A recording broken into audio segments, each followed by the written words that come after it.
Saya dulu sakit jantung. Sakit jantung. Divonis dokter itu jantung koroner. Sudah 5 tahun saya sakit jantung.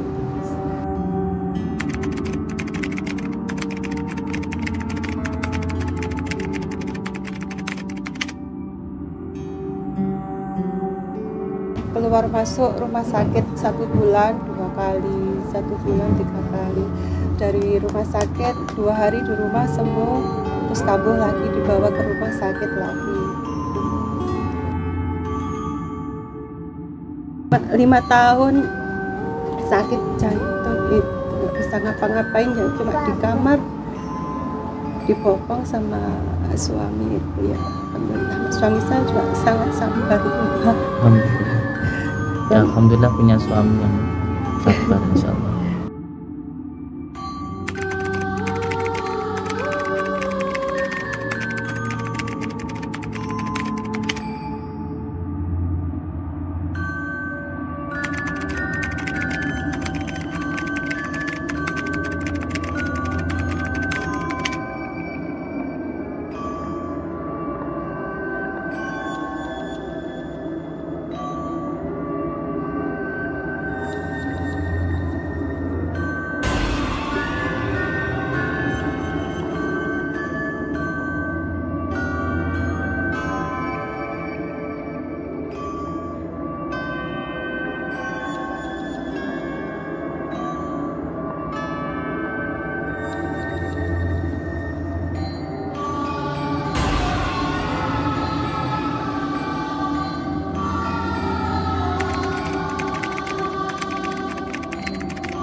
Saya hanya menempati di situ saja. Kamu hanya menempati situ.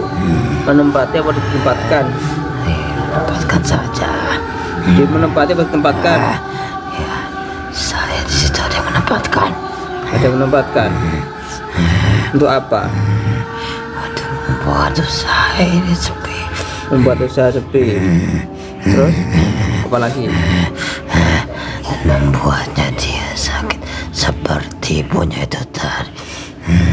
Kayak ibunya sakit itu. Kayak ibunya sakit itu.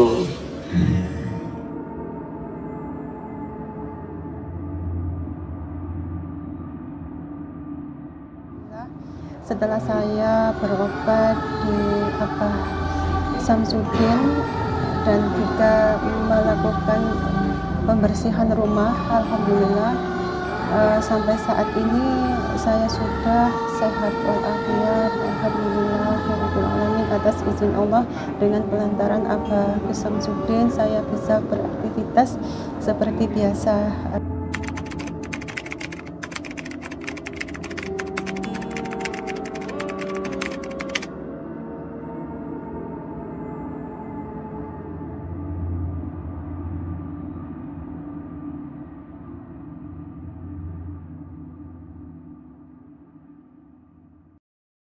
Anaknya itu ya. Assalamualaikum. Waalaikumsalam. Ini ibu dari mana? Dari Jombang, Pak. Dari Jombang. Jombangnya mana? Jombang Mojowarno. Mojowarno. Iya. Oh iya, Jombang Mojowarno. Enje. Saya pernah ke rumah jenengan nggih? Iya, iya, Pak. Pembersihan. Pembersihan ya, ke rumahnya jenengan. Dulu jenengan itu sakit napa dulu? Saya dulu sakit jantung. Sakit jantung. Divonis dokter itu jantung koroner. Sudah 5 tahun saya sakit jantung. Oh, dulu dikata dokter punya penyakit jantung koroner. Inje. Terus sekarang gimana Ibu? Ya, alhamdulillah sekarang sudah sehat walafiat. Amalan kengkus alhamdulillah dilampahi nggih. Nggih. Dulu pembersihan di rumah jenengan itu apa judul YouTube-nya ya? Sakit gak kunjung sembuh sampai muntah darah. Oh iya, sakit nggak kunjung sembuh sampai muntah darah. Iya. Itu sudah berapa bulan Bu saya ke sana dulu Bu? Sudah 8 bulan ini ya. 8 bulan ini nggih. Sekitar Masya Allah. Ini siapa? Ini suami Wah, adik. suaminya dari adik. Barakallah, sehat nggih. Paling asma sinten? Hasan, nanti diminum ya. Alhamdulillah. Kalau minumnya supaya minuman air putih jadi bisa menjadi obat, dijadikan minum itu 3 kali. Bismillah, alhamdulillah. Nanti masuknya itu membaca wasyukurillah. Nanti ada amalannya khusus ya. Jadi dulu saya pernah pembersihan teng rumahnya jenengan nggih. Iya, Oh iya, ini terus sampean saudaranya dari Pak Yasin. Yasin ya. Iya, kakaknya. Abahnya siapa namanya itu? Abah Haji Imam Mawardi. Oh iya, Pak Haji Imam Mawardi. Iya. Dulu sakit jantungnya itu berapa bulan dulu? 5 tahun, Gus. 5 tahun. Iya, 5 tahun saya sakit. 5 tahun sakit itu, Bu. Iya. Muntah darah itu, Bu. Muntah darah. Keluar masuk rumah sakit 1 bulan 2 kali, 1 bulan 3 kali. Dari rumah sakit 2 hari di rumah sembuh, terus kambuh lagi dibawa ke rumah sakit lagi. Sampai dokternya itu sudah menyerah, ini kalau jantung koroner biasanya dikasih obat ini sudah membaik, ini kok malah muntah darah gitu, kok malah muntah darah. Di rongsen itu jantungnya nggak begitu nggak bisa beritahu secara jelas gitu dokternya. Iya. Terus bisa sampai ngundang kita ke sana itu ceritanya gimana, Bu? Waktu itu Abah sholat malam itu tadi kayak apa ya, bisyarah atau apa, suruh mencari obat ke arah selatan, ke arah ini, terus bilang ke daerah Blitar gitu, tapi belum tahu Blitar mana yang dituju itu siapa, belum tahu. Waktu itu adik ya Yasin itu yang disuruh Abah untuk mencari tempat di Blitar itu. Kemudian belum tahu arahnya kemana, dia lanjut aja mencari. Di tengah-tengah perjalanan itu ada gubuk tua di situ. Kemudian adik berhenti di situ kan.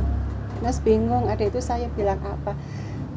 Ke Blitar itu mana yang dituju, kemana gitu. Terus ada orang sepuh gitu maturi adik, pengen lanjut wae nangon Blitar, nangone Gus Samsudin Padepokan Rizat Sejati maturi ngoten. Terus adik melampah malih dari tengah jalan gitu, terus tanya orang di warung gitu, terus tanya daerah Blitar Padepokan Rizat Sejati gitu. Terus sampai malam di sini, sampai malam sudah tutup Padepokan waktu itu. Terus ditunggu sampai paginya buka di situ. Terus kepanggian kali apa, terus matur terus mandan ceritakan saya sakitnya seperti ini gitu. Nah disitulah terus mantuku Abah sewanteng dalam bulan, insya Allah. Iya. Terus setelah pembersihan itu gimana, Bu? Ya alhamdulillah, waktu pembersihan itu tadi nggak bisa bernafas, terus jalan saja nggak bisa. Ke kamar mandi dibopong sama suami, setelah pembersihan sekitar setengah jam itu saya bisa berdiri, bisa ke kamar mandi sendiri. Suami itu sampai nangis sujud syukur, sampai kirangnya nggak bisa, saya juga ikut nangis waktu selama 5 tahun sakit jantung itu nggak bisa ngapa-ngapain ya, cuma di kamar dibopong sama suami itu ya. Alhamdulillah, suami saya juga sangat sabar. Alhamdulillah. Ya, alhamdulillah punya suami yang sabar, insyaallah.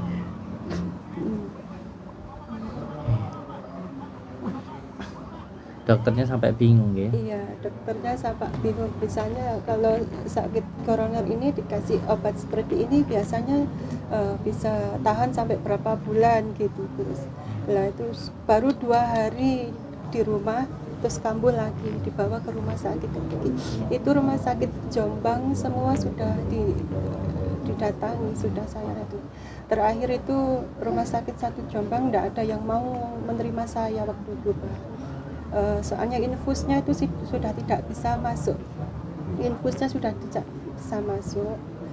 Terus lab jantungnya itu sudah berhenti. Jadi saya disuruh pulang aja, terus bawa pulang aja mbaknya, nanti dikasih apa-apa gitu. Jadi dokternya sudah angkat tangan gitu. Iya.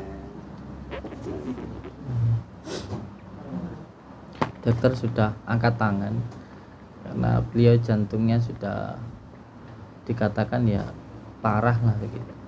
Saya ke sana pun sebenarnya juga tidak tega gitu. Kenapa? Karena saya lihat di bagian dadanya itu ada yang menempel itu sejenis nenek-nenek gitu. Itu di bagian dadanya. Nah, ketika saya di sana ya langsung gitu. Kita lepaskan beberapa ikatan yang mengikat di dalam rumah. Temukan banyak itu ya. Iya, insya Allah ada 4 kalau nggak salah. Di depan, di belakang, di samping rumah, di atas rumah. Di atas genteng. Di atas genteng. Ini rumah sakit sudah angkat tangan, sudah suruh bawa pulang. Saya muntah darah terus. Ini juga sebenarnya nyambung dari Abah Yai yang minta petunjuk kepada Allah itu ya. Iya. Jadi untuk saat ini walau orang mau berbicara seperti apapun tentang Padepokan ya semuanya dipasrahkan saja sama Allah. Termasuk santri jangan sampai membalas omongan yang buruk terhadap Padepokan. Terserah orang mau mengatakan ya, penipuan, mau mengatakan apapun itu, jangan pernah membalas omongan yang buruk. Kalau kita membalas omongan yang buruk, maka apa bedanya kita dengan yang mengatakan itu. Yang penting apa? Kita sekarang banyak saudara alhamdulillah.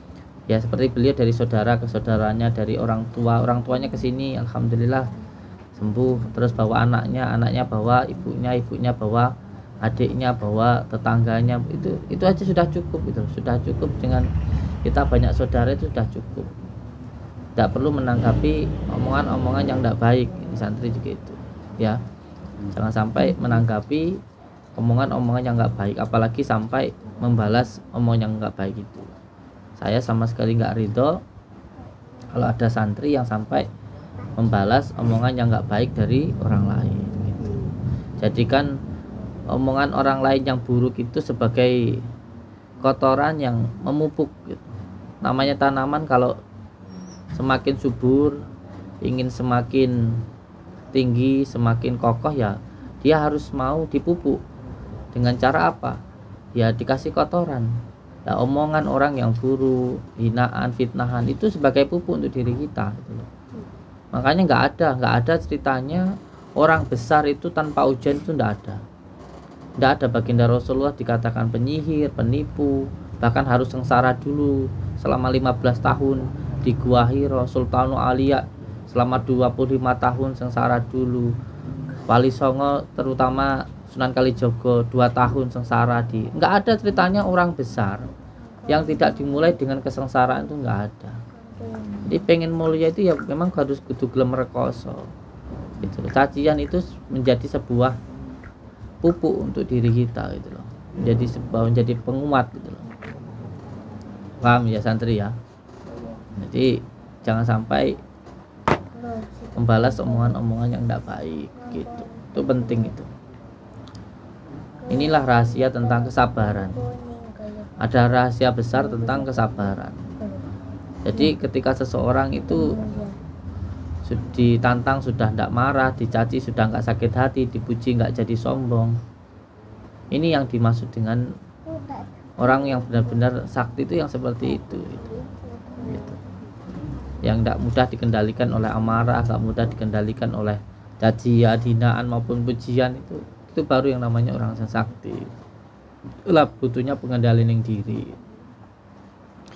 Makanya dengan saya malah senang sebenarnya dengan adanya cacian, dengan adanya hinaan, dengan adanya hasutan itu sebenarnya saya malah semakin senang. Kenapa?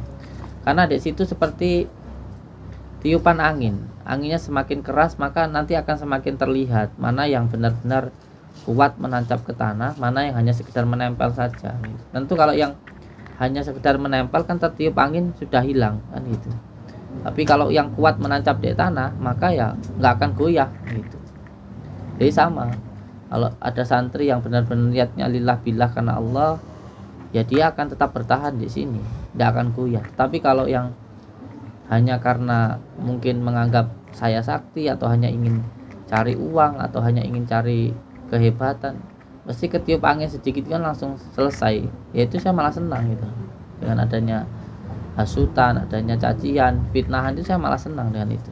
Mana pernah saya membalas? Pernah sampai dengar saya membalas orang yang memfitnah saya?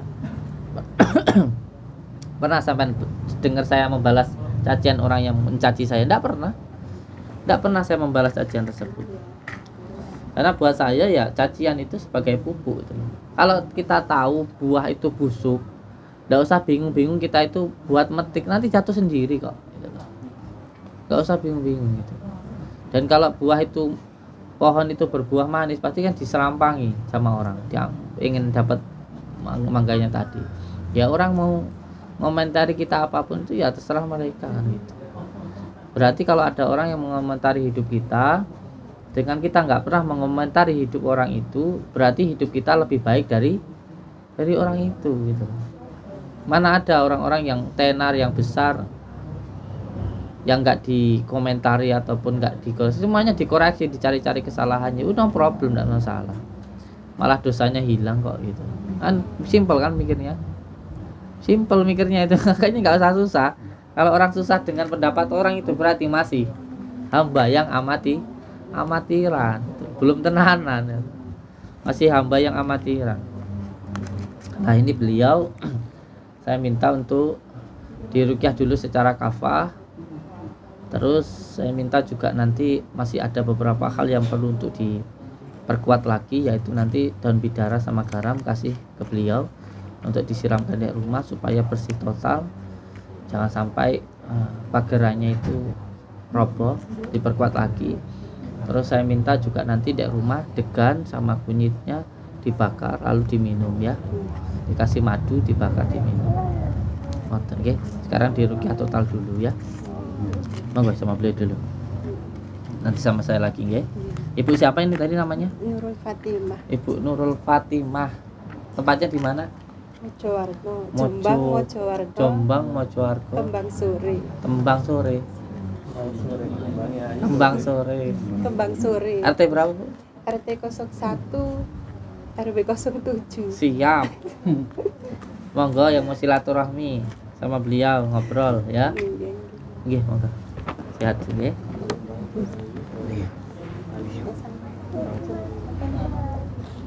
Aja Pak, terus mboten wani. Oh iya, matur dulu. Ya. Iya, alhamdulillah. Saya kesini dulunya saya sakit jantung koroner. Saya divonis dokter sakit jantung koroner itu selama 5 tahun. Sudah ikhtiar kemana-mana, dari rumah sakit ke rumah sakit, dari rumah sakit ke rumah sakit, sampai 5 tahun saya mengalami sakit jantung itu. Alhamdulillah setelah saya berobat di Abah Samsudin dan juga melakukan pembersihan rumah, alhamdulillah sampai saat ini saya sudah sehat walafiat, alhamdulillah rabbil alamin. Atas izin Allah, dengan pelantaran Abah Samsudin saya bisa beraktivitas seperti biasa lagi. Mbak tadi mbaknya ini sakitnya udah berapa tahun? 5 tahun saya sakit, Kang. 5 tahun ya? 5 tahun. 5 tahun ini di rumah aja nggak keluar? Nggak keluar, di rumah aja. Waktu keluar ya di rumah sakit.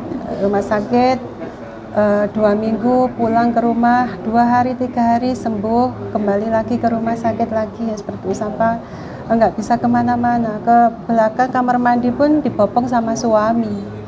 dibopong sama suami, nggak bisa gerak, nggak bisa apa. Kalau dengar suara sekecil apapun itu suwakit rasanya, nyuri suwakit. Jadi di rumah itu nggak ada suara yang keras, suara apa itu nggak ada, sangat sunyi sekali. Ada orang teriak dikit gitu sudah suwakit, seperti ditusuk-tusuk gitu rasanya.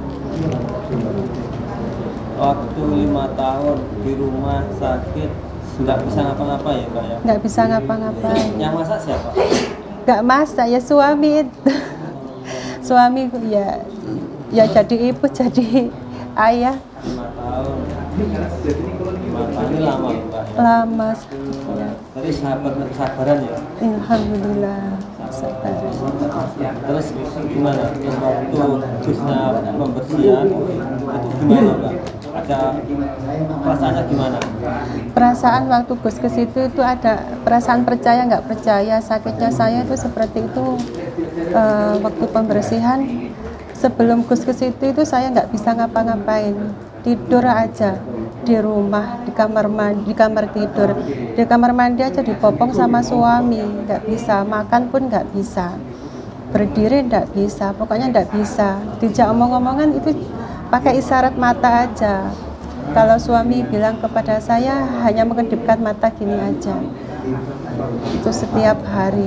Setelah Abah Samsudin datang, setelah pembersihan rumah, selang setengah jam itu saya bisa berdiri, bisa ke kamar mandi sendiri. Jadi suami itu sangat kaget sekali dan seketika itu menangis berdua, menangis sangat dengan izin Allah, kekuatan Allah, hanya doa yang bisa. Amin. Kekuatannya. Ya. Kalau ingat itu saya ingin nangis. Ini mbaknya ini ya dulu katanya profesinya dekorasi ya? Dekorasi. Gimana mbak waktu sakit itu dekorasinya gimana itu? Iya, nggak dilanjutkan, tutup. Berarti tutup itu Tutup. ya? Terus Iya. sekarang kan mbaknya udah sembuh. Iya, alhamdulillah. Udah sehat. Iya. Gitu. Terus sekarang gimana? Bisa berkarya lagi loh mbak? Iya, alhamdulillah setelah sekian vakum ya, vakum 5 tahun itu vakum, alhamdulillah mulai sudah 5 bulan ini saya banyak job, sudah banyak job lagi. Ya, sudah aktivitas seperti biasa, alhamdulillah. Yang dulu-dulu teman-teman itu juga banyak yang ngasih job, ini kamu job. Itu mbak tanya waktu sama 5 tahun vakum itu gimana? Nggak ada yang tanya gimana? Iya, banyak sahabat-sahabat saya, teman-teman saya seprofesi sakitnya apa gitu. Yang banyak yang menyarankan di alternatif, sudah di alternatif juga sama, nggak kunjung sembuh. Bahkan ada yang menyarankan saya dibawa di Padepokan Cirebon gitu, katanya suruh saya bilang sana. Terus sama suami tidak mau, jauh-jauh kasihan kondisi istri saya, katanya gitu, minta ya diobati ikhtiar di sini aja. Kalau memang Allah menghendaki istri saya sembuh, insya Allah obatnya di sini istri saya sembuh gitu. Banyak sahabat-sahabat, teman-teman seperjuangan itu yang menyarankan untuk berobat ke alternatif, ke sana situ. Ada yang menyarankan juga makan pepaya itu sama kulitnya sama isinya. Juga saya makan, malah nggak sembuh, malah gatalan juga. Iya. Amin. Terus gini mbak, terus sampai berkarya lagi, sehat lagi, terus teman-teman nggak kaget nggak itu? Iya, sangat kaget sekali waktu itu. Kok bisa sakitnya, berobat di mana? Terus saya cerita, ternyata saya itu sakitnya seperti ini, di medis seperti ini. Kemudian saya Abah Samsudin datang, terus waktu pembersihan saya ceritakan, waktu pembersihan itu di rumah saya ada barang ini, di badan saya itu ada tertancap ini gitu. Semuanya terus terheran-heran gitu. Sampai sekarang ya alhamdulillah itu buat kenangan dan cerita manis sekalipun pahit. Iya. Ya perlu kesabaran. Sabar, sekarang udah berkarir, udah kembali normal lagi, semangat. Alhamdulillah. makasih Mbak ya. Oke.